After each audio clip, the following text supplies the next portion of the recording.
Welcome all, Simon Robinson again. Listen, I want to get straight to it here.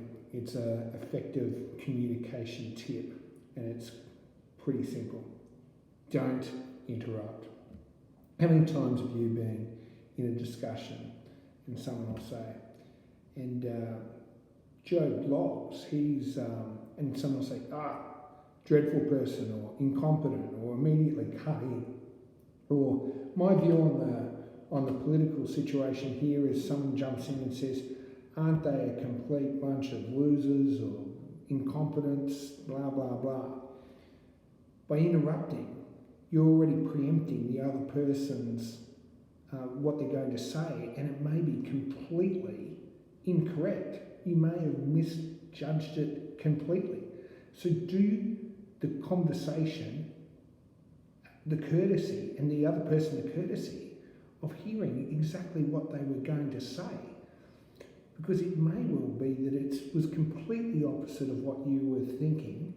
You may destroy, further you do destroy the continuity of the conversation because the other person goes, why am I even speaking to this person, because we're not having an open discussion about the issue at hand.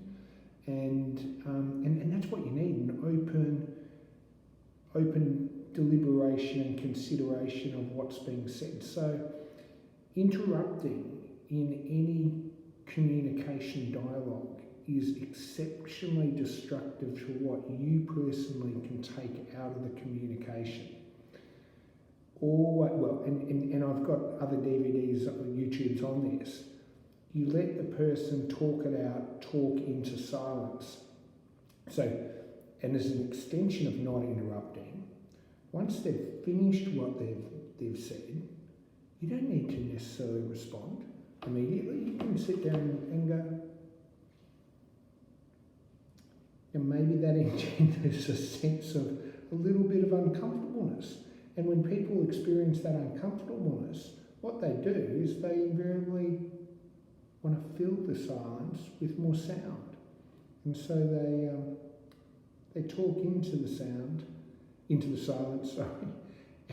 and they tell you other stuff which they never intended to tell you. Imagine if you're in a real estate negotiation and you're talking to the vendors or the sellers, and they say, it's been a great house. We've enjoyed it over the last 15 years, and we've grew our family up in this house. So what do you do? Well, of course, and then they respond by going, we'd better say something else. Well, it just turns out that Jack, my husband, has had a hip operation. He can't go up and down the stairs anymore. And now that he's out of work, it's important that we sell the house because we've got a big trip planned in January next month.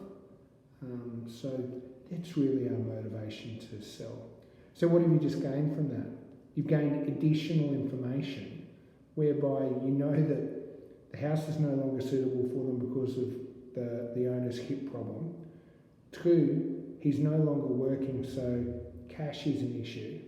And 3, they're going overseas next month, so they potentially want to sell the property quickly. Now, had you responded to their initial comment by saying, your family must have been very happy here, blah, blah, blah, you wouldn't have got that information, but rather you let them talk into silence. So when I get into a conversation and people start interrupting, particularly when we're in a negotiation, it shouldn't happen on my side when we're negotiating because people are trained not to interrupt. But if someone interrupts someone, it's not good.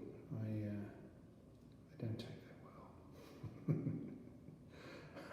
And we need to have a very clear discussion after that with whoever it is about what effective communication means, and we like people to understand what effective communication is all about. Okay, well, on that note, I always sign off with my favourite, you've got this. So go out there and get it, fulfill your potential, stay safe and be good. Until next time.